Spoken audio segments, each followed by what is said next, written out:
hiperemia activa, hiperemia pasiva, vimos edema, vimos hemorragias, distintas formas de hemorragias, cómo las hemorragias tomaban nombres diferentes según la ubicación. Vimos las causas de hemorragia por debilidad en las paredes vasculares. Y habíamos empezado a ver trombo, también vimos trombo, que era aquella masa que se activaban los factores de la coagulación y obstruía el flujo sanguíneo. Y habíamos visto también que los trombos se podían desprender y transformar en émbolos. ¿Se acuerda que hablamos mucho de eso también? Ahora vamos a ir a esta partecita. Nosotros la vez pasada yo les había dicho que el trombo muchas veces, en el mejor de los casos, podíamos solucionar el problemita, el trombo o el émbolo que se enclavaba, porque así dicen los libros de patología, en alguna parte del sistema circulatorio cuando el calibre de los vasos disminuye. Entonces, en el mejor de los casos se podría tratar como un cuerpo extraño, se podría eliminar, se podría reabsorber, y en el peor de los casos, si quedaba durante mucho tiempo ocluyendo un vaso sanguíneo, se formaba lo que es isquemia e infarto, y ahí era donde apuntábamos ya a la oclusión. Nosotros hemos hecho como un recorrido. Un trombo, cómo se forma un trombo por lesiones en las paredes endoteliales, causas víricas, bacterianas, por aumento de cantidad de células, y esas células podían transformarse en émbolo, obstruir el vaso sanguíneo, y después, ¿qué es lo que pasa? Puede pasar lo que se denomina isquemia, que es cuando disminuye el aporte sanguíneo en un área o en un órgano. ¿Cuál es la importancia de esto? También se le denomina isquemia o anemia local. ¿Por qué se dice local? Porque este proceso no puede ser generalizado. Esperen que tengo que subir. Profe, disculpe, soy yo, Luz, la que está intentando entrar con la compu. Le va a aparecer, creo que como Jimena. Ah, Si me puede sí. aceptar, por favor. Sí, Luz, Gracias. ahí te di entrada. Gracias, profe. No, de nada. Vamos a seguir con el power, chicos. Esperen un segundito. Listo, acá estamos. ¿Cuáles pueden ser las causas de la isquemia? Como acá lo dicen, podemos tener causas que son mecánicas, que serían por la oclusión de estos émbolos o trombos. Puede ser también por compresiones externas, todo lo que disminuya el flujo, como pueden ser vendajes, ligaduras. Pueden ser también por compresiones externas, también entienda como algún proceso de presencia de tumor, algún absceso también. Y en el caso de los funcionales, que es por espasmos vasculares, que en este caso está sujeta a la acción de drogas. Pueden ser, cuando nos referimos a drogas como la nicotina, es una de las que puede producir espasmos. ¿La nicotina cuál es? Que forma parte de lo que ustedes no deberían hacer, fumar. El cigarrillo. Por tanto, por eso es que produce también estos espasmos, imagínense estos espasmos vasculares dentro del sistema respiratorio. La lesión es mucha. Y también cuando nosotros hablamos del frío, ¿se acuerdan cuando hablamos de la hipotermia como agente etiológico que producía vasoconstricción de los capilares periféricos? Y entonces en esa zona se va a producir un proceso de isquemia. Y la acción refleja por descompresión. Eso es cuando cambian la presión a las que están sujetas las personas, cuando se asciende y, por ejemplo, a una montaña, o cuando después de sumergirse a cambios de presión a través de profundidades como el mar, no se hace en forma, como que se dice, escalonada, y puede haber también producir un espasmo. Entonces, ¿qué es lo que pasa con el territorio vascular? El territorio vascular se refiere al tejido que sufre esta isquemia, va a perder la coloración rosada, se va a transformar en pálida. ¿Por qué? Porque disminuye la vascularización de la zona, y la temperatura va a ser mejor porque va a estar fría. Los factores que van a influenciar. ¿Qué es lo que es importante de la isquemia? Una isquemia de corta duración no sería un problema, pero una isquemia de larga duración va a producir la muerte del tejido. Por eso dice necrosis por reperfusión en el miocardio. Entonces, la duración es importante. No es lo mismo una isquemia pasajera que algo que permanece durante un largo periodo, porque ustedes saben que cada célula tiene un tiempo que va a mantenerse viva y hay células que son más lábiles que otras. La intensidad. Si la intensidad va a llevar a producir infartos, que es lo que vamos a ver a continuación, que ya vamos a entender el infarto como la disminución de la vascularización, atrofia, que era cuando nosotros teníamos el tejido. ¿Qué era la atrofia? ¿Qué era la atrofia? Cuando un Una vez que tejido llegaba al ya tamaño máximo, completamente, eso, ocurría un cambio, se hacía más chico. Bueno, a ver, Facu, ¿qué decías? sí, eso iba a decir, que una vez que llega al tamaño máximo ya empezaba a atrofiarse. Bien, y uno de los agentes causales de la atrofia es la isquemia. Así que vos fíjate que si ustedes estudian algo bien, les va a servir para sumar para las otras patologías. Entonces puede llevar a atrofias la isquemia. La rapidez también es importante, no es lo mismo que se produzca en forma lenta, donde el organismo lo puede adaptarse a la nueva oxigenación o formar colaterales a que sea en forma rápida por una obstrucción. La vulnerabilidad siempre va a depender de las células, qué tan vulnerables son, que no es lo mismo las neuronas que los miocitos, los epitelios, que soportan tiempos mayores de falta de oxigenación. Y no es lo mismo la disposición, y es importante también la disposición anatómica, porque esto es fisiología. Cuando nosotros vamos a hablar de distintos tipos de irrigación y vamos a hablar de irrigaciones que son de tipo arboriforme, con vasos colaterales o vasos terminales. ¿Qué es lo que pasa? Fíjense en el dibujo este de acá abajo, no sé si lo pueden visualizar. Este que yo le pongo acá. Ya lo voy a agrandar. ¿Por qué es la importancia? Esto es pregunta de examen. A esto lo vamos a correr. Nosotros tenemos distintos tipos de formación de terminales nerviosas, de terminales vasculares. Si yo hay una oclusión, ya sea por un trombo, por un émbolo, en esta situación, yo voy a dejar toda la región que irrigan los vasos, los pequeños capilares, toda esta zona que tiene forma de un triángulo, después lo vamos a ver, sin irrigación. En cambio, cuando yo tengo que están anastomosados con otros capilares vecinos, no voy a tener este problema. ¿Por qué? Porque va a ser suplida la irrigación. Va a ser quizás menor, pero va a ser suplida de alguna manera. Por lo tanto, este tipo de irrigación nosotros tenemos que saber quiénes son las que tienen una circulación de tipo terminal y quiénes son las que tienen colaterales. Entonces ahí viene el conocimiento de ustedes, que ya les nombramos muchas veces. Si esto sucede, este tipo de circulación terminal lo vamos a ver en el miocardio, en el riñón y en el vaso. Y esto va a llevar a lo que se denomina infartos. Otras estructuras como el intestino, el cerebro, nosotros vamos a tener que esto no sucede. ¿Por qué? Porque voy a tener colaterales que me van a suplir la irrigación. No es lo mismo si me pasa cuando tengo doble circulación. Acá, ¿cuáles son los que dicen acá que tienen doble circulación? ¿Cómo se llama la circulación del hígado? Porta. La circulación porta. Y en el pulmón yo tengo, ¿qué doble circulación puedo llegar a tener en el pulmón, chicos? La menor y la mayor, profe. Sí, ¿te acordás quién era una y quién era la otra, de dónde venían? La menor era la que venía del... Claro. ¿De dónde? Yo tengo una que va a oxigenar la sangre que viene desde el ventrículo derecho, que me va a llevar la sangre para poder ser oxigenada. Y después voy a tener una circulación de tipo bronquial, que es la que va a irrigar las vías aéreas superiores. Entonces yo así también puedo suplir la alteración de alguna de las dos. Y en el caso del hígado tengo la porta que me va, ¿se acuerdan? Nosotros tenemos una recirculación de sangre que viene del intestino que va a reabsorber algo de bilirrubina y de sustancias eliminadas y para detoxificar. Por eso se dice que ellos tienen doble circulación. ¿Por qué es tan importante saber esto, recordarlo? Porque cuando yo vaya a isquemia, a infarto, va a ser importante reconocer cuáles son los tejidos que van a sufrir infarto y son los de circulación terminal.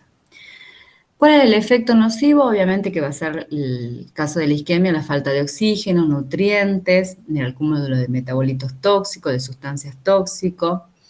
Y los tipos de efectos nocivos y absolutos, esto no es importante, pero sí es importante saber cuál es la circulación terminal y la que no es terminal, que yo les decía que tenía la doble circulación o que tenía circulación colateral, va a traer trastornos funcionales. ¿Por qué? Porque no va a ser, no va a tener la oxigenación o no va a eliminar la cantidad de productos tóxicos que se va a necesitar eliminar. Pero ¿cuál es el mayor inconveniente? Que estos procesos de isquemia van a llevar a lo que se llama el infarto, que es la muerte del tejido en un área determinada. A ver, esto acá le falta, chicos. Pero bueno, vamos acá. Aquí está. El infarto. El infarto se denomina el infarto como la necrosis tisular producida por la isquemia o interrupción del aporte sanguíneo en un territorio vascular. Entonces acá yo ya estoy avanzando en la línea de tiempo donde yo tengo un proceso de isquemia, que es una circulación de tipo terminal, donde va a producir la muerte del tejido. Y esta es la foto que ustedes veían cuando veían qué necrosis. A ver si lo ven y se acuerdan. La etiología, oclusión por trombo, por émbolo. Acá le dice los lugares donde puede producir. Y cuando es sin oclusión, que es cuando afecta la mucosa intestinal, el subendocardio, el cerebro, estenosis y hipotensión. ¿Por qué dice sin oclusión? Porque la oclusión no es del tipo total, es parcial. Entonces yo voy a estar, en este caso los que tienen doble circulación o de tipo colateral, yo voy a tener procesos de hipotensión, de estenosis y, como decía, la acumulación de metabolitos tóxicos. Vamos para esta parte. Hay dos tipos de infarto. Lo que se denomina el infarto de tipo anémico, que es cuando se desaparece la coloración rosada o rojiza que le da la presencia de sangre. Cuando no tengo presencia de sangre, se van a transformar en anémico. A ver, esperen un segundito. Buen día, Lucas.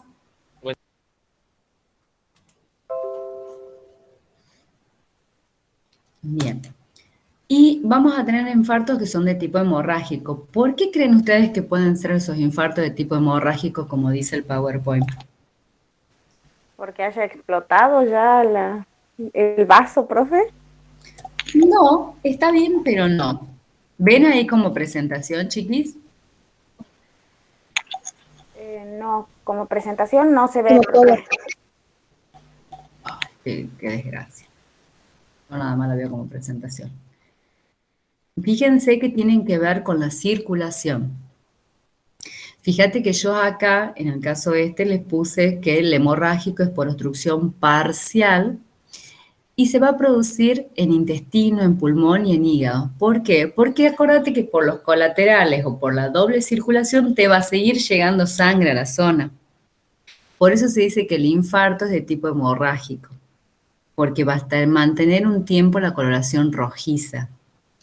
Y acá dice, bueno, arterioma, que son las arterias de esclerosis, migración de émbolo trombo, anastomosis en el intestino, doble circulación. Entonces, por eso tiene que ver con que hay infartos que inmediatamente van a perder la coloración y otros que no se van a mantener como rojizo. Vamos a ver cómo se ve. Generalmente el infarto, cuando nosotros tenemos, mira, acá está en el dibujito, en el primer dibujo, cuando se produce en un vaso sanguíneo de tipo terminal, esperen, saco los otros, no quiere salir. Fíjate que si se ocluye un vaso de tipo terminal, toda esta zona, por tanto el resto de las ramificaciones, va a quedar sin irrigación. Entonces se dice que el infarto tiene una forma de pirámide truncada, de triángulo, tiene esta forma así como triangular, que dice que el vértice está en el lugar de la oclusión, porque es el lugar más de menor calibre. Por eso cuando lo describan, que ya les voy a pasar para que lo lean de Jones, que está bastante fácil y accesible, van a ver que lo describe de esa manera. ¿Cómo se va a ver en los órganos que afecta? ¿Se acuerdan que decíamos que el riñón era uno de los órganos que tenía una circulación de tipo terminal? Por lo tanto, iba a tomar también la forma piramidal. Pero acá tiene que ver con la disposición de los vasos sanguíneos. Fíjense que la forma de pirámide está bien marcada y va desde... ¿Qué región es esta, chicos? ¿Ilio? No, ilio se denomina más en vaso, que es el de acá al lado. ¿Te acordás que nosotros teníamos la corteza y la... Médula, profe. Médula. Médula, bien, entonces la oclusión en el vaso sanguíneo va a tomar esta forma también de pirámide. Y el de al lado es el del tema del vaso.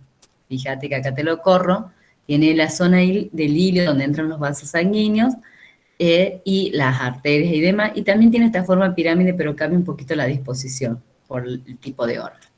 ¿Cómo se ve? Esta en realidad, fíjate cómo esta es a nivel del sistema nervioso central, del cerebro. Este es un infarto de tipo hemorrágico. Fíjate cómo se activan factores de coagulación y queda como si fuera un gran coágulo. Y este es el caso del vaso. Fíjate que esta foto que está acá al costado, cómo lo manifiesta como triangulitos periféricos, tiene que ver con la disposición sanguínea. O sea, este dibujo se ve así en el dibujo y se ve así en vivo. Fíjate que toma esa formita. Esta es la zona de infarto. Y esta foto, ¿se acuerdan cuando veíamos qué tipo de necrosis es la que se manifiesta de esta manera? ¿La coagulativa, profe? La coagulativa, que mantiene la estructura, ¿te acordás? Del órgano, pero se pierde el detalle celular. No se distinguen los núcleos, nada, y está todo de una masa de tipo eosinófila.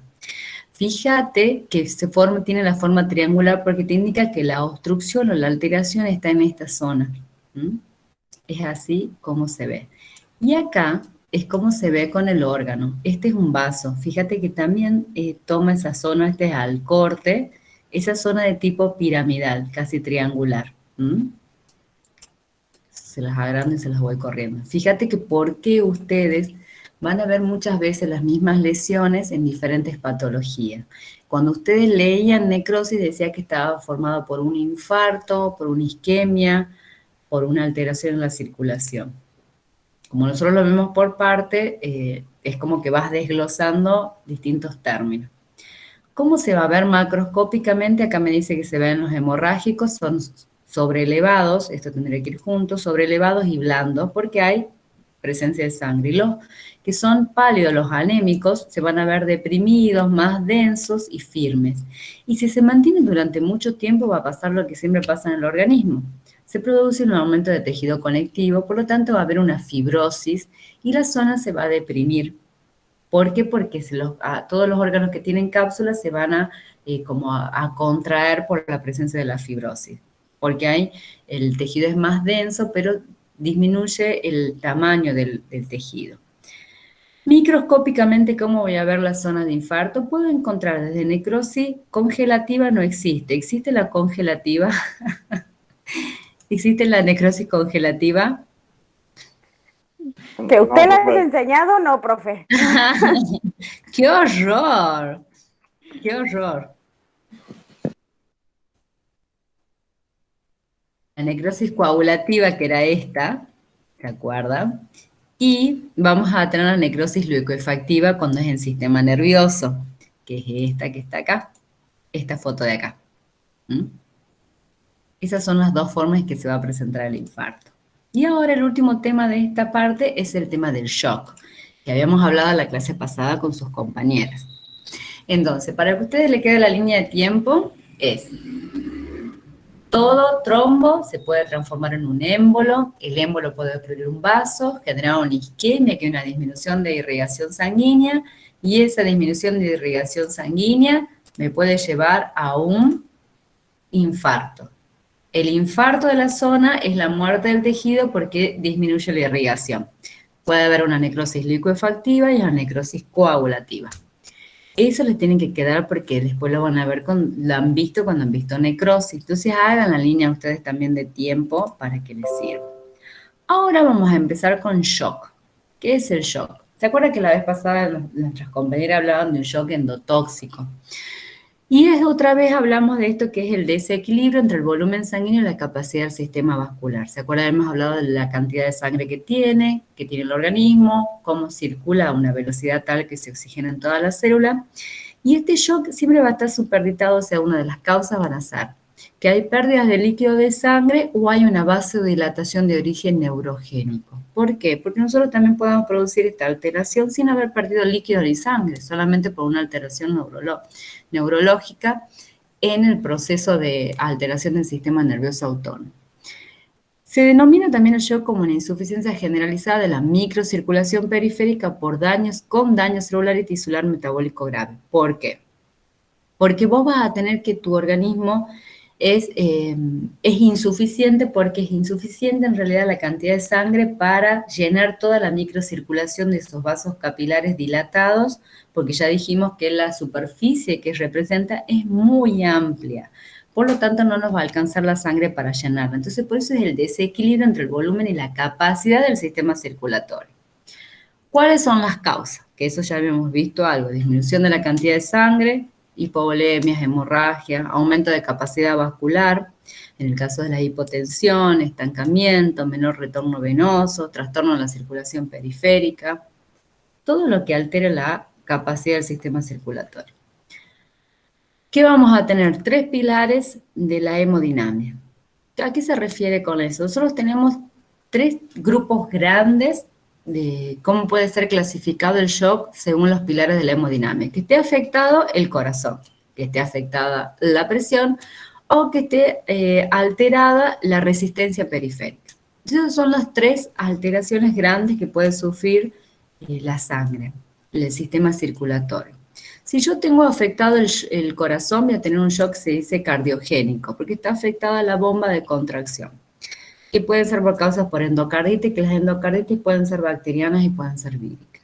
Puedo shock tipo hipovolémico, pérdida de sangre, pérdida de líquido, y el vasogénico cuando disminuye la resistencia periférica, cuando hay una alteración de tipo neurogénica, que es cuando hay, por ejemplo, esas anestesias que produzco una vasoconstricción, vasodilatación periférica y una relajación de estos esfínteres precapilares y se produce el shock. Según la etiología, puedo clasificarlo el shock en las distintas causas: traumático, hemorrágico, alérgico, séptico, también por quemaduras, alteraciones de temperatura, por quemaduras, por congelación y neurogénico. Entonces, todas estas alteraciones, fíjate, nosotros en quemaduras y en congelación hemos visto algo también de que los animales podían entrar en shock y llevar a la muerte. Siempre decía así en el cuadro que se había presentado. Alteraciones de presión y también se puede clasificar el shock según el estado del paciente. Como nosotros no lo clasificamos así, hago la aclaración. Nosotros decimos que el paciente está en shock y puede ser que esté compensado o descompensado, pero sí hay distintas clasificaciones también en medicina humana cuando hablan de shock precompensado, compensado, descompensado y bueno, el irreversible, que es el de la muerte. Pero bueno, va a variar las clasificaciones según de qué estemos hablando. ¿Por qué? Porque medicina veterinaria es diferente a medicina humana y en general hablamos de un estado de shock que es reversible si está dentro de los parámetros normales y estamos hablando de un shock que nosotros podemos tratarla como una emergencia. Y el irreversible es el que lleva a la muerte de un animal después de realizar todas las maniobras necesarias, no se puede volver. Hago la aclaración. Pero sí aparecen en los libros como distintas clasificaciones según el estado del paciente. Patogenia del shock. ¿Qué es lo que se produce en el sistema vascular? Se produce una vasoconstricción periférica arteriolar, que esto puede ser causada por la adrenalina. Dice acá taquicardia, vasodilatación periférica, coagulación intravascular. Bueno, esto se refiere que al comienzo de cualquier comienzo de shock, vos vas a tener que el organismo trata de mantener, si hay, por ejemplo, alguna alteración de pérdida de sangre, por algún proceso de deshidratación y demás, el organismo pone en funcionamiento una serie de mecanismos para tratar de mantener la irrigación de sangre en los órganos fundamentales. ¿Cuáles son los órganos del cuerpo esenciales para funcionar? El encéfalo, Bien. ¿Qué más? ¿Qué más tiene que hígado, funcionar? Corazón, pulmones. Bien. Yo tengo que mantener irrigada esa zona. Entonces, mi organismo lo primero que va a hacer ante un estado, a una causa de shock, va a tratar de mantener la irrigación en esos tejidos. Pero, ¿qué es lo que nos pasa? Esa vasoconstricción va a ser pasajera. Y se va a poner también en evidencia lo que decían también las chicas la vez pasada, procesos de taquicardia, procesos de taquipnea, todo para tratar de que la sangre circule más rápido y para que aumente la frecuencia respiratoria, el animal va a respirar más seguido. ¿Por qué? Porque trata de oxigenarse, pero en el tiempo mantenida toda esa situación, primero no se le puede mantener por mucho tiempo. Y además es ineficiente porque si vos haces respiraciones cortitas, ¿qué es lo que pasa? ¿Te oxigenas mejor o peor? Se hace No, peor. peor. Llega un momento que es ineficiente. Fíjate cómo cuando vos realizás una actividad física, volvés agitada, tu corazón quiere salir y más si no has hecho durante mucho tiempo y empezás a respirar dando bocanadas profundas. Y después fíjate que después de un tiempo vos tratas de respirar más lento, inconscientemente, porque tratas de oxigenarte mejor. Entonces este proceso es transitorio. Como reflejo de esa vasoconstricción se va a producir una vasodilatación periférica y si se mantiene en el tiempo el shock, se produce lo que se llama el SIT. ¿Qué es el SIT? ¿Han escuchado eso? ¿Qué es el SIT? ¿No han escuchado? A los médicos les encanta decir el SIT. No, profe. Ni idea. La coagulación intravascular diseminada, ¿saben lo que es? Siempre lo van a escuchar. Previa a la muerte mostraba un SID, una vasocoagulación diseminada. ¿No han escuchado nunca eso? ¿Qué es la coagulación en sí? Intravascular diseminada. ¿Qué se les ocurre que puede ser? Expandida, digamos. Una coagulación expandida, así, por diseminada. Sí, estás bien, estás bastante cerca. ¿Sabes lo que pasa? Y vos sabés que la coagulación intravascular diseminada se ven como pequeñas hemorragias y petequias. ¿Cuál es lo contradictorio? Que a mí también me sorprende lo que es el organismo. Resulta que cuando vos tenés cuando se produce el proceso de vasodilatación, vos vas a tener que tu sangre después te sufre como una especie de estancamiento, no circula bien, porque se enlentece, vos abrís de golpe el paraguas y te queda todo irrigado. ¿Qué es lo que pasa? Se empiezan a activar los factores de coagulación. Como vos tenés activado el factor de coagulación en distintos lugares, como en pequeñas ramas, vos vas a tener que se produce el agotamiento de la coagulación, de los factores de coagulación de tu organismo, porque tu organismo ya está agotado, tus células hepáticas tienen poca irrigación, poca oxigenación, no pueden activarse los distintos mecanismos, te van a empezar a faltar las enzimas. Todo esto es dinámico, todo esto es rapidísimo. Entonces se produce la coagulación intravascular diseminada y vos vas a ver que tu cadáver se va a presentar, ya estamos hablando de un animal que se murió, va a presentar distintas hemorragias en forma de petequias. Entonces mirá lo contradictorio que es cómo se determina este proceso de coagulación intravascular diseminada. Vos vas a tener el agotamiento de los factores de coagulación a nivel capilar y vas a producir pequeñas hemorragias que se manifiestan en forma de petequia. Es así. Entonces todo este proceso de shock va a llevar al animal a la muerte. ¿Qué es lo que me está faltando? Acá la verdad que me estaría faltando más explicado un poquito los procesos de shock.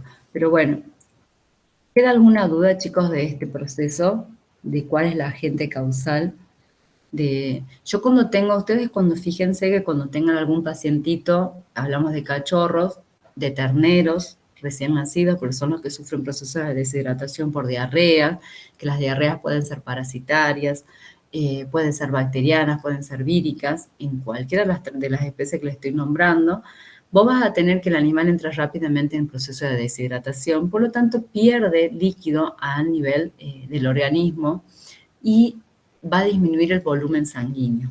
Cuando disminuye el volumen sanguíneo vos vas a tener esos animalitos que se presentan a la consulta fríos en las extremidades porque se presenta con la vasoconstricción que refleja el organismo para mantener los órganos vitales irrigados. Por eso se produce, ustedes van a encontrar esas extremidades frías, pálidas, que son signos de shock que vos tratás de aumentar después poniéndoles suero y demás para tratar de aumentar el volumen sanguíneo, que si lo haces de golpe también diluís los glóbulos rojos y los glóbulos blancos. Entonces tiene que ser medido según el animal que estamos tratando. Si vos no lo podés sacar del estado de shock, se va a producir Después todas esas alteraciones de la vasodilatación refleja, se te va a producir la coagulación intravascular y tu animal va a morir.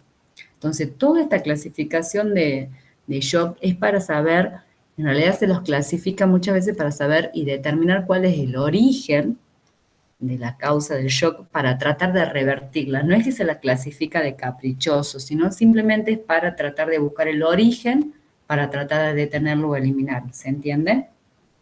Porque es importante la clasificación de shock. No es solamente para que yo le tome en el final y pida la clasificación de shock, pero es importante que ustedes lo tengan en cuenta porque va a ser parte de su clínica. ¿Alguna duda, chicos, de esto? No. No, profe. pasamos. Bueno, escuchen, preparamos un mate, son las 9:20 y seguimos con exudados inflamatorios. Y quiero que me digan qué saben de inflamación. Y para el proceso inflamatorio sí les voy a subir un video en el aula virtual, así para que lo bajen y lo vayan a explicar. Esta clase iba a dar Nico, pero Nico anda rindiendo todavía, me ha traicionado vilmente. Así que ahora hacemos, si quieren, 5 minutos y seguimos con el otro power. Y ya no me ven más, chicos, no me ven más.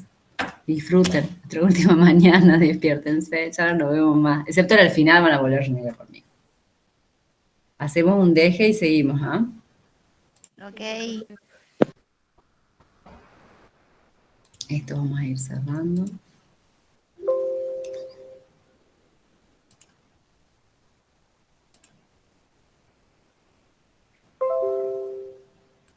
¿Se está presentando, chicos? Se ve como power. ¿Y ahí? Ahora sí. Ahí está, ahora sí. Claro, lo que pasa es que yo así pierdo la visión de ustedes cuando quiero volver, por eso no me gusta poner. Ya aprendí. Escuchen. Vamos a hablar de lo que es la inflamación. Cuando nosotros hablamos de inflamación, no es solamente para que nos duela. Tiene una función. Y la función es cuando ustedes vean la definición, te les dice que la inflamación es una respuesta protectora destinada a eliminar tanto la causa de la lesión celular como las células y los tejidos necróticos producidos en la lesión celular. Esta es una de las definiciones que está en Thompson. Pero la idea de la inflamación es una respuesta protectora del organismo que trata de neutralizar, inhibir y eliminar el agente lesionante. ¿Por qué se dice que todo eso tiene la función? Primero porque va a diluir a través de la secreción de los productos, secreción de células, secreción de líquido, destrucción y neutralización por el sistema inmunológico, por los glóbulos blancos, y también función de la inflamación es también la reparación.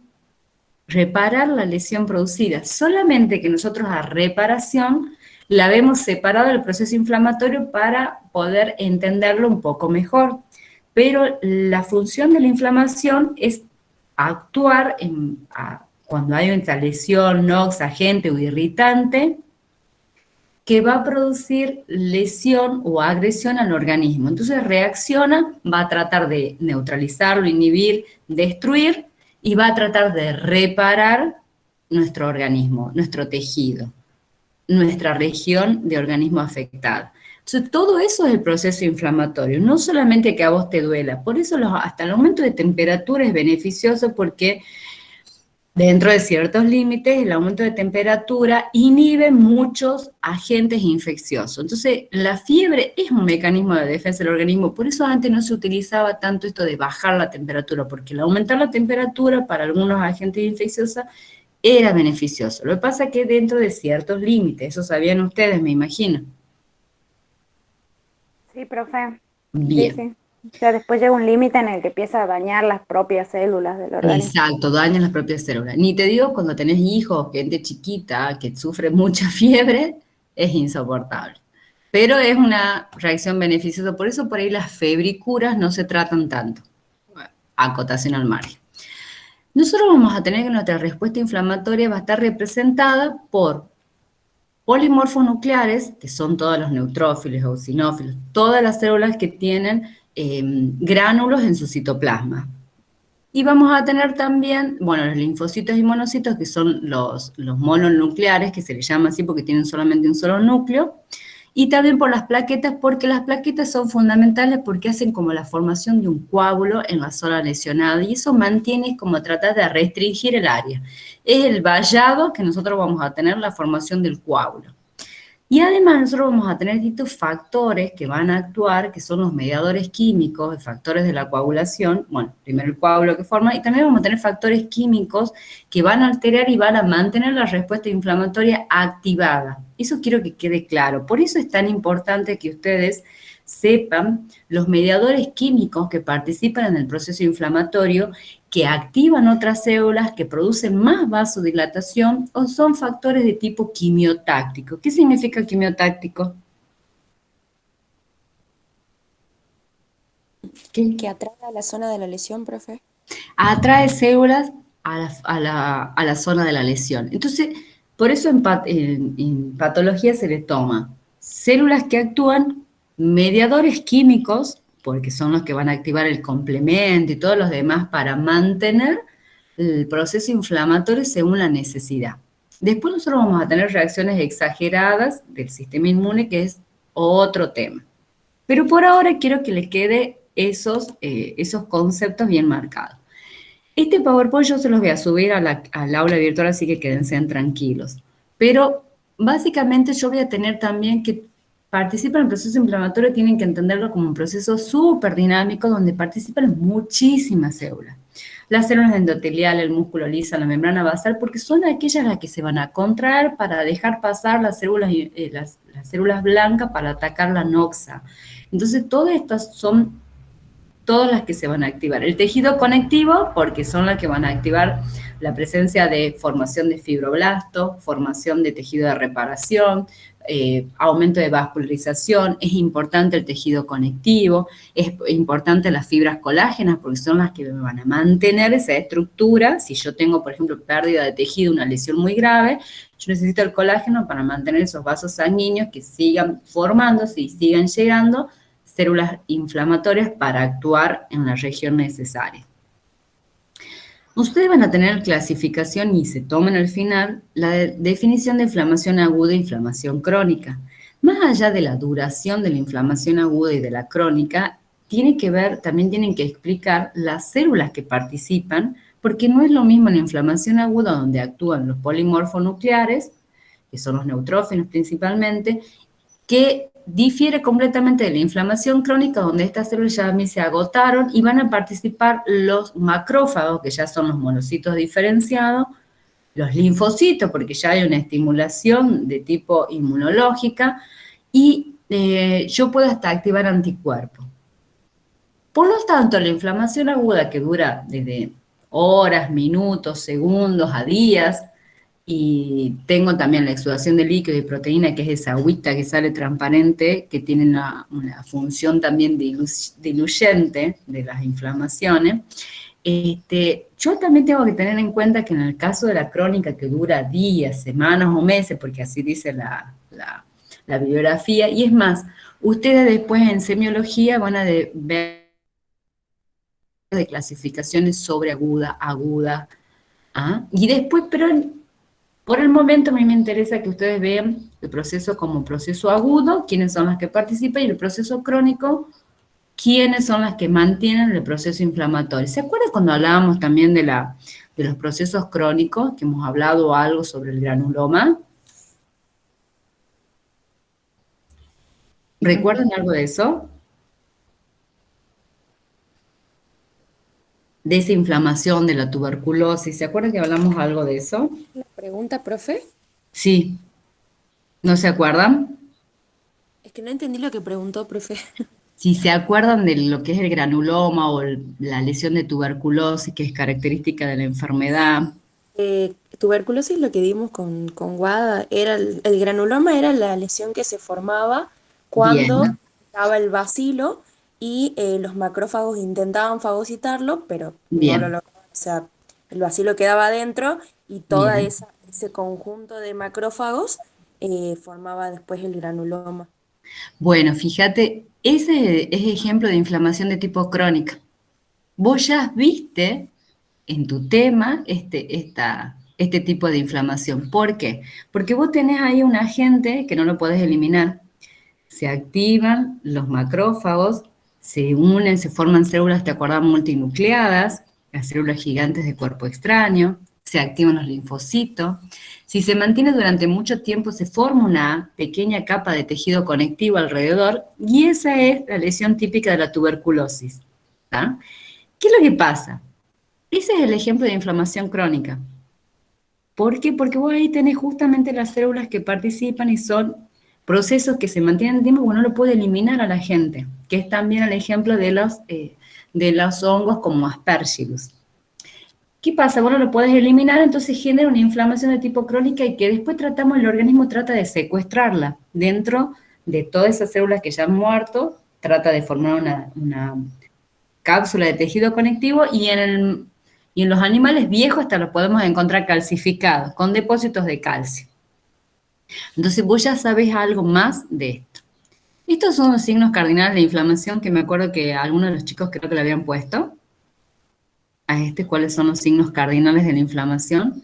Que es el calor, el rubor, el dolor, pérdida de la función, que es la última que aparece, creo que la define Celso, si no me equivoco. Pero todos estos signos de la inflamación, los signos cardinales, tienen que ver con la hiperemia que hablamos del proceso vascular, donde vamos a tener el calor, el rubor, el aumento de la tumefacción, que es el aumento de tamaño de la zona inflamada. Esto vamos a poner. ¿Cómo me molesta esto? Esto lo van a ver muchas veces. Y acá los tenemos. Por lo tanto, el calor, rubor y tumor es un cambio vascular que es el proceso de hiperemia. El dolor y la pérdida de la función tienen que ver con la síntesis de los mediadores químicos. Los mediadores químicos son los que van a producir esta sensación y van a mantener ese proceso en el tiempo. Y son los responsables del dolor y la pérdida de la función.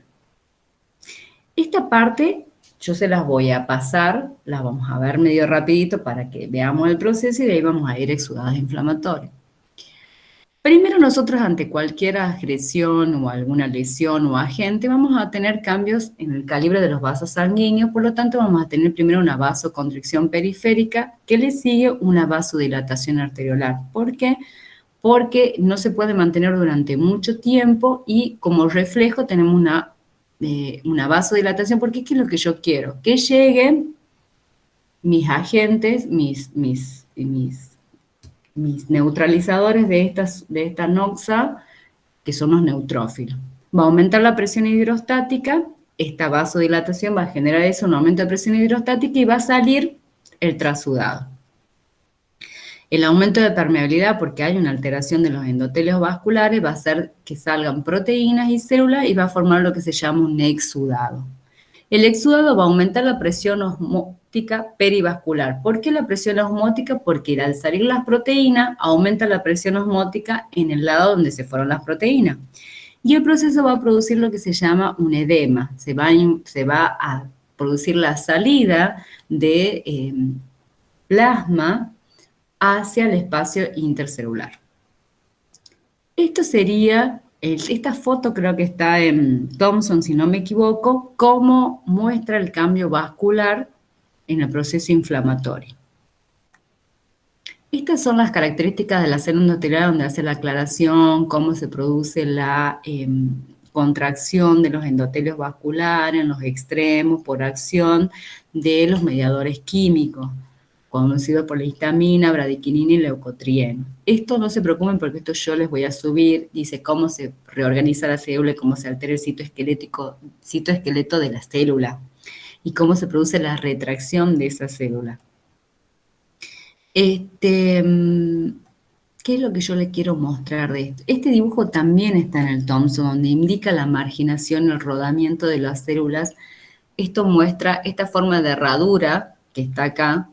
A ver, esta forma de herradura indica que es un neutrófilo porque son células polilobuladas en su núcleo y los gránulos son los que están adentro, que son los que tienen los factores de con acción química como histamina.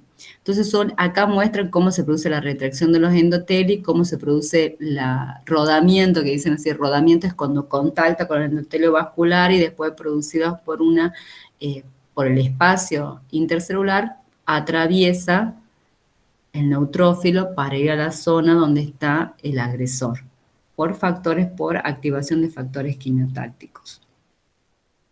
Ahí explica por qué se produce el rodamiento, cómo los leucocitos ruedan.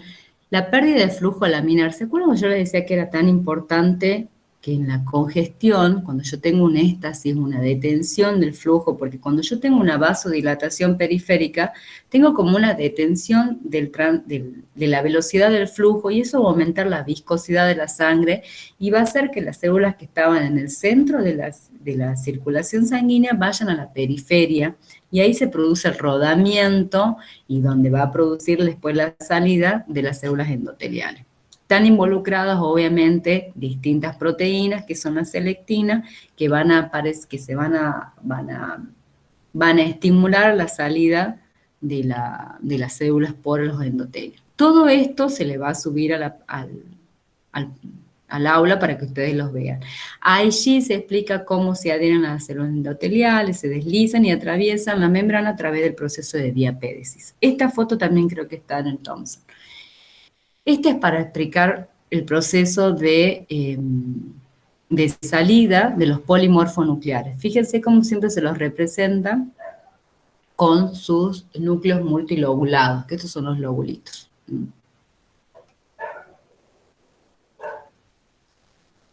¿Qué es lo que a mí me importa que veamos ahora? Esto explica los tipos de células, cuándo actúan. Quiero que quede claro que los neutrófilos son la primera línea de defensa de su organismo, son las primeras que van a producir este proceso de diapédesis, de salida, de ir al lugar donde se produce la alteración. Los eosinófilos, que son los que participan sobre todo en procesos alérgicos. Los basófilos también tienen acción sobre procesos alérgicos, sobre procesos sobre todo que producen mucho prurito. Los mononucleares, que tienen que ver con la respuesta humoral y celular, son parte muchas veces del proceso crónico. Las células plasmáticas, producto de maduración de linfocitos, diferenciación. Los macrófagos, que son mis monocitos, una vez que van a los tejidos se transforman en macrófago. Y acá están las distintas funciones, las células gigantes que participan en los endotelios, en las inflamaciones de tipo crónica. Estos son fotos sobre cuando se unen muchas células para formar células gigantes. Fíjense cómo se ven los núcleos. Quiero ver si hay algo más. Bueno, acá está también el cuadrito chico de los mediadores químicos, para que sepan cuáles son los que aumentan la permeabilidad. Esto todo se les va a subir. Los sistemas que se activan. ¿Qué es lo que a mí me interesa hoy que sigamos viendo? Es la parte de exudados inflamatorios.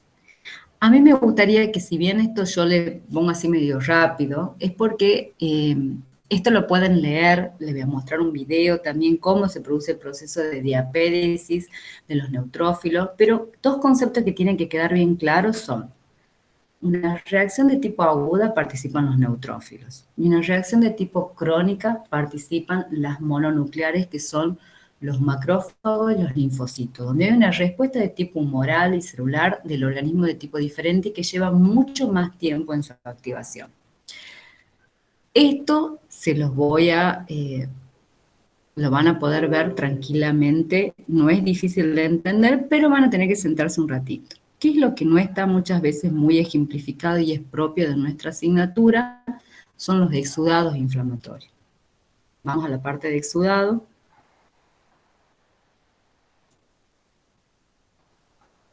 ¿Por qué? Porque nosotros cuando hagamos necropsia, eso también después les voy a decir al final sobre la necropsia. Van a ver estos procesos de exudados donde ustedes tienen que identificar las células inflamatorias que participan en los exudados, porque estos exudados son respuestas al proceso inflamatorio y van a adquirir diferentes características porque las células que lo conforman van a ser diferentes. Y el agente o la agresión o la lesión que lo genera también es diferente. Vamos a hablar de distintos exudados y vamos a hablar de exudados que son desde los más leves, ¿Qué significa más leves? Que tienen menos cantidad de células, que son generados por procesos etiológicos más leves, menos lesionantes, menos agresivos, y sus características van a ser con menor cantidad celular. Cuando nosotros hablamos de un exudado de tipo seroso, es aquel que se va a presentar como localización en el interior de los órganos o en las superficies corporales. ¿Por qué hablamos y decimos van a ser generalmente superficiales? Porque van a producir un exudado que la característica va a ser un exudado de tipo transparente. ¿Quiénes lo van a producir? En forma aguda, una lesión vascular leve, en irritación en las superficies serosas o mucosas, y van a ser con procesos de hiperemia o no. ¿Qué significa esto? Que el exudado seroso siempre va a tener un componente que es un líquido claro parecido a la linfa o el plasma. ¿Han visto alguna vez una ampolla que se le forma por roce constante en la superficie de la piel? ¿Vieron que tienen un líquido de color claro? Sí. El agüita. Bueno, El agüita. el agüita que nosotros le decimos que es el plasma o la linfa, muchas veces porque es transparente. Ese es parte del exudado. Los ejemplos, ahí dice, vesículas o ampollas que se forman en la piel luego de una picadura de un insecto. Picadura de insecto, por una reacción inflamatoria leve, pero que puede ser inflamatoria o puede ser de hipersensibilidad. Pero a mí lo que me gustaría que ustedes queden que piensen en un líquido transparente. También es producida por una irritación de la superficie, porque la irritación constante en la piel, cuando vos haces algún deporte que no estás acostumbrada, producir la formación de ampolla. En las quemaduras de segundo grado, que son quemaduras de todavía leves o que hay una destrucción de la epidermis, ¿se acuerdan? Nosotros teníamos la formación también de ampollas. En las fosas nasales, cuando tenemos una rinitis serosa, cuando tenemos algún alergeno, alguna sustancia en el aire que nos hace producir irritación, vamos a tener ese estornudo y es esa agüita que corre a través de las fosas nasales. También representan algunas enfermedades como la fiebre aftosa, de que aparecen vesículas también, esa se identifica como una enfermedad, en la estomatitis vesicular y exantema vesicular. Estos son a nivel de estómago, generalmente se da en ovejas. También podemos encontrar esta estomatitis, donde indica la inflamación del estómago propiamente dicho, y vesicular porque sigue formando esas ampollas de agüita, por decirlo de alguna manera. ¿Cómo se ve? Fíjense, acá yo tengo dentro de la cavidad torácica, estas son mis costillas cortadas, fíjate que ahí se ven. Yo acá retiré lo que sería el esternón. Quiero ver si puedo hacer esto acá. No, no puedo hacer eso. Quería ver. ¿Ves el líquido de color transparente? Este es un color más amarillento, tiene algo de ictericia. Este es cómo se colecta dentro de una jeringa para ver las características. Siempre es importante ver las características del líquido y siempre utilicen la luz natural. Si no, puede ser una luz que no afecte, que no produzca cambio de coloración en el líquido. Es importante que ustedes tengan en cuenta eso. Y eso es todo de lo que sería el exudado seroso. El exudado fibrinoso. Como su nombre lo indica, tiene fibrina. Es amarillento como gel y se solidifica como una masa viscosa. Porque la fibrina, recuerden que es una sustancia que es parte del tejido conectivo y tiene ya una estructura de proteína más densa, más pesada. Por eso acá ya puede ser amarillenta igual que la cerosa, pero ya toma forma de gel o solidifica como una masa viscosa. Porque acuérdense que la fibrina, ¿qué es lo que forma también en el organismo? ¿Parte de qué es? ¿A qué le suena? De lo de fibrina, fibrinógeno, en coagulación, creo, algo así. Coagulación, tal cual. Por eso después se solidifica, dice, cuando ustedes lean, va a decir que solidifica como una masa viscosa. ¿Por qué? Porque va a tender a formar estructuras. Se empiezan a entrelazar los hilos de fibrina y forman las estructuras porque es parte de la coagulación. QT significa quimiotaxis de neutrófilos. Cuando hay proceso, esto significa que cuando en el proceso del exudado fibrinoso hay presencia de neutrófilos porque genera una quimiotaxis, porque hay atrayente de neutrófilo, le van a dar una coloración de color blanco. Por eso dice, y después esos neutrófilos se van a morir. O sea, el exudado fibrinoso va a tener la fibrina, va a ser de color amarillento, va a formar un gel, va a ser un líquido más denso, como que va a coagular, y cuando tiene presencia de neutrófilos pueden tener un color más blanquecino. Por lo tanto, cuando yo vea el líquido en su forma líquida va a ser como, dice, como aspecto de vidrio esmerilado, pan con manteca. ¿Por qué? Primero que este exudado fibrinoso es muy característico de los rumiantes, porque los rumiantes tienden a formar muchos exudados de tipo fibrinoso. Tienen en su contenido, en su organismo, mucho contenido de fibrina y es uno de los mecanismos de defensa, por así decirlo, que tienen estos animales. Tienen en su componente, su metabolismo, mucha fibrina para que se activa rápidamente. Cuando nosotros podemos llegar a ver el aspecto, o sea, cómo se ve macroscópicamente este exudado, lo podemos ver que es ya más turbio. Por eso dice que es como podemos encontrarlo como esa. El vidrio esmerilado es aquel que tienen, viste, como que es borroso, que no lo hacemos totalmente transparente si no le ponemos, por ejemplo, el esmerilado que lo hace como un poco más borroso. Y cuando dice que se presenta como pan con manteca es porque como produce adherencia, porque forma esa masa de tipo viscosa, cuando vos desprendés los órganos que están adheridos por este exudado de tipo fibrinoso, se forma como si vos tuvieras la superficie puesto manteca, porque también es brilloso, y cuando desprendés hace también como procesos que unen como fibras que lo unen. Ya lo vamos a ver en la foto. La causa de este exudado, esa es la agente causal, va a ser una lesión vascular aguda e intensa. Ya no es lo mismo que el exudado fibrinoso, ya es una lesión más importante. Vamos a tener procesos de hiperemia, hemorragias y edema en la zona. La localización, ¿dónde lo vamos a encontrar? En las superficies serosas y mucosas, por lo tanto, tenemos que pensar también en la superficie externa de los órganos. Lo podemos encontrar en el intestino, en el peritoneo, en la pleura, en las articulaciones, por lo tanto lo vamos a encontrar en la sinovia. ¿Viste cuando se realizan muchas infiltraciones en las rodillas de los animales? Se producen también este tipo de exudado que produce la inmovilización de las articulaciones. Lo podemos encontrar en las meninges, en los pulmones, y es muy característico, vuelvo a repetir, del bovino.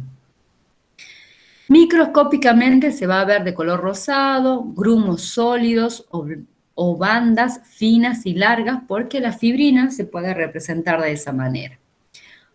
¿Cuándo lo podemos encontrar? En algunas enfermedades como, acá le dice diftéricas A, y pseudomembranas, exudado fibrinoso sobre superficies mucosas.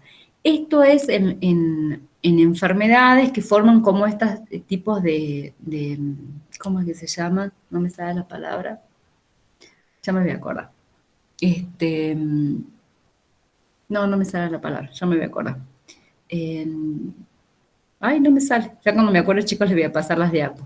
¿Qué es lo que va a producir el exudado fibrinoso? Si yo tengo, por ejemplo, una articulación en la sinovia, va a producir lo que se llaman adherencias. Sinequias son esas estructuras que ya les voy a mostrar, que son como que unen como hilos distintas superficies. En las policerositis de micoplásmica en cerdos, en colibacilosis en terneros. Esto también aparece en terneros, en las colibacilosis, que es por Escherichia coli. En neumonías de tipo fibrinosa. ¿Cómo se ven? Así. Esta foto superior son las sinequias, son esos hilos que unen las superficies, y si vos tenés adherido la pleura a la cápsula torácica, vos vas a tener una disminución de la movilidad. Esto es neumonías muy avanzadas. Esto, por ejemplo, ustedes ven el tamaño del animal, es un animal pequeño. Pueden ser en terneros, en animales jóvenes.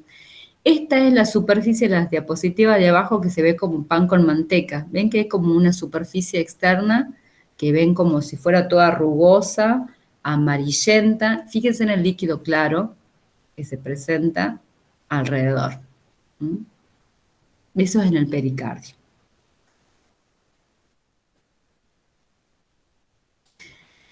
Cuando nosotros tenemos, por ejemplo, en un bovino, que se produce la ruptura de rumen retículo, por ejemplo, por algún agente traumático, nosotros vamos a tener lo que se denomina un proceso de peritonitis, y las peritonitis, o por ejemplo cuando tenemos en pequeños animales la ruptura de útero, o realizamos una mala ovaricterectomía, una mala castración en un animal, podés